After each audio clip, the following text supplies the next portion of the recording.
Jillian Bell.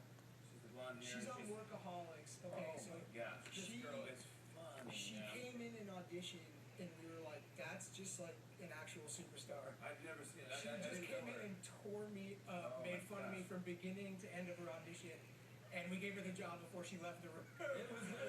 She's so funny. She's so funny in this destroyed. movie. Yeah. She's great. And Ice Cube. Yes. Obviously, we love Ice Cube in the movie. Yeah. And you said you have a funny story about Ice Cube. We were talking. You were on a plane, a flight with him. Yeah, With Channing and I were on a flight for the first movie, and I don't know if either of us had ever made Ice Cube laugh, you know? Yeah, he doesn't really laugh. Oh, I don't know, he's great and fun and great. He laughs like a little bit, but we were on a plane once with him, and he was cracking up. He was like dying laughing. He's watching the movie on his laptop. And you were in front of him or behind him? We were in front, and Shannon and I were like, "Whoa, what? Ice Cube's laughing like really hard. Like, what do you think he's laughing at? You know, like we got to figure out what it is so we can make him laugh." And we walked by the computer screen, and we walked by to go to the bathroom. We looked, and he's watching Friday. His movie? Yeah, he was watching his own movie.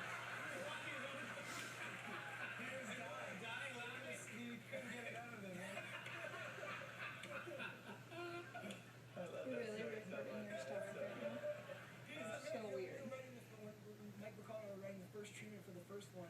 The first thing we wrote on paper was we want the guy who wrote The Police to play the police captain in our movie. Yeah, that makes a lot of sense. And when he said yes, I grew up in LA, like Magic Johnson and Ice Cube were my childhood heroes. Yeah. This was so cool. I probably